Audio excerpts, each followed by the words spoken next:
Buat para pejabat, bantulah warga semaksimal mungkin. Ini beli beras antri begini. Misalkan kalau Bapak ada yang ngerti, minimal di kelurahan, jangan di kecamatan kayak gini. Kita beli. Manusiakanlah manusia ini. Minimal di kelurahan masing-masing biar enggak ada yang pingsan. Ini lansia banyak yang pingsan. Kita beli bukan minta. Sebenarnya aman. Kita dari sisi stok nasional itu amat sangat aman. Yang tadi saya sampaikan karena apa? Karena komunikasi pemerintah yang salah. Seharusnya pemerintah menyatakan di Januari Februari kita surplus 3,9 juta ton. Harusnya itu lumayan, bukan defisit 2,8 juta ton. Iya. Karena apa? Stok nasional kita sangat besar, Mas. Stok awal tahun aja 6,71 juta ton itu. Jadi itu, sehingga nggak ada masalah, sebenarnya nggak ada masalah yang berarti terkait stok nasional, terkait harga. Karena apa? Kenapa kok pemerintah terus-menerus mendengungkan bahwa kita defisit pangan, terjadi krisis pangan di dunia kan? Defisit pangan yang terjadi di Januari Februari 2,8 juta ton kan? Karena apa? Karena ya tadi, karena pemerintah ingin menjustifikasi keputusan impor tahun 2024 yang 3 juta ton. Untuk itu ini agak gimana sih, bagi kami sih kecewa ya. Terus guys, terus guys.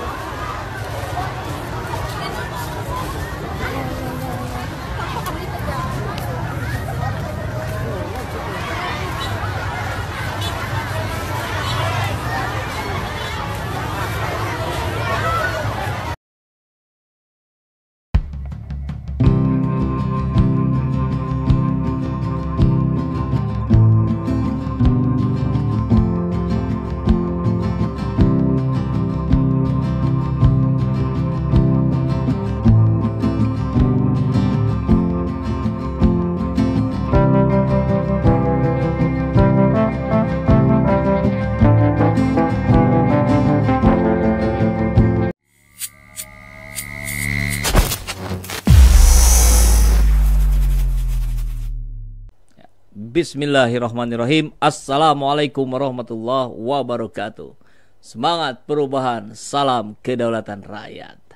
Ya, sahabat channel semua, bagaimana ini menyikapinya ya?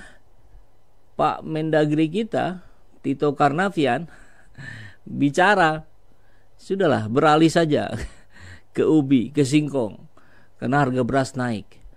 Kok bisa? Ini tentu kalau kita bicara menteri kan sudah disepakati berkali-kali di berbagai forum. Pak Jokowi menegaskan tidak ada visi dan misi menteri. Tidak ada. Yang ada adalah visi dan misi presiden. Kan begitu ya. Jadi apa yang dilakukan menteri tentu adalah atas titah, petunjuk, instruksi dari presiden. Jadi korbannya siapa? Ya rakyat. Gak bisa kendalikan harga beras, rakyat yang jadi korban. Ada apa dengan negeri ini? Kemudian barangkali Pak Tito sudah tahu ya, nanti rakyat akan berespon. Ya cobain dulu dong sama Bapak. Nah, jadi di pernyataannya nanti kita simak secara detail. Beliau juga menyebutkan, saya juga beralih kok.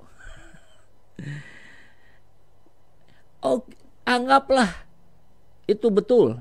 Walaupun kan kita harus pertanyakan, kapan? Mana buktinya? Ada nggak gambarnya? Ada fotonya nggak? Videonya ada nggak? Setiap hari makan singkong nggak makan nasi? Tapi anggaplah benar. Anggaplah benar. Kan itu bukan solusi. Masalahnya negara gagal mengendalikan harga beras. Dan tentu bukan hanya beras barangkali. Yang lain-lainnya, serentetannya, sembako itu. Nah, masalahnya itu ada di pemerintahan, ada di negara ini. Yang gagal mengendalikan harga. Kenapa rakyat yang disuruh beralih?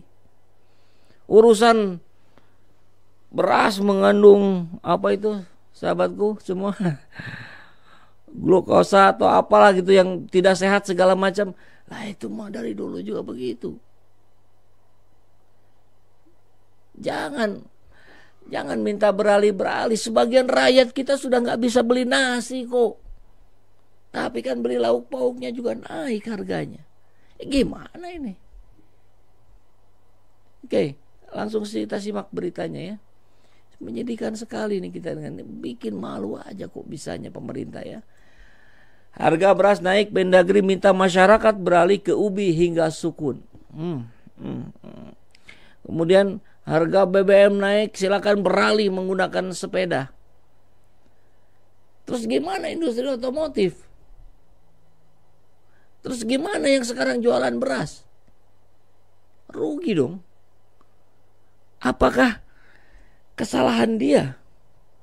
Apakah kesalahan pedagang beras? Kan tidak. Dari regulasinya yang sudah begitu sudah naik.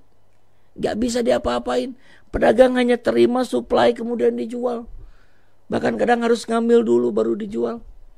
Terus gak ada yang beli. Karena kata Pak Tito harus ganti ke ubi hingga sukun. Apa gak kasihan Pak Tito ke pedagang beras? This is not the part of solution. This is masalahnya ini.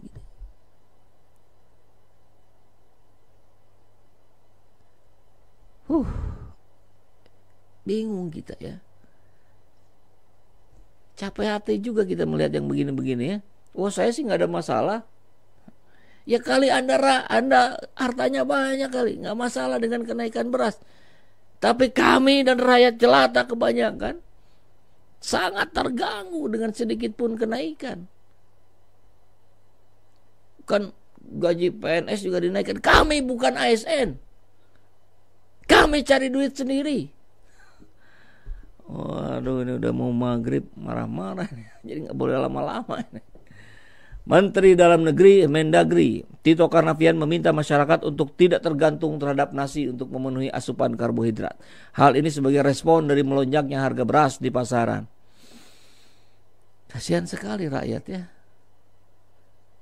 Padahal Anda yang di atas sana, Anda bisa berada di atas sana karena kami.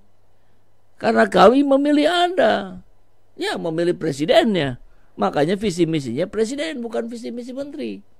Anda pembantu presiden. Anda digaji uang rakyat. Anda digaji oleh kami rakyat. Jangan lagi korbankan rakyat dong. Nih solusinya ya, cepat saja nih kalau mau. Semua berkumpul menteri berjejer. Bilang, saya akan memotong gaji 25% untuk mensubsidi beras.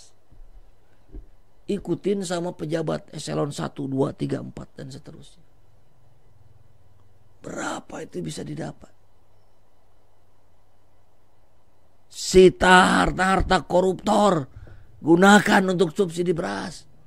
Kalau Bapak Jokowi ingin husnul khotimah, tunjukkan kepedulian pada rakyat. Kalau Bapak Jokowi ingin pengaruhnya tetap 80% atau bahkan bisa 99%, tunjukkan kepedulian pada rakyat, Pak. Jangan kemudian responnya, lah kok tanya, ya enggak tahu kok tanya saya.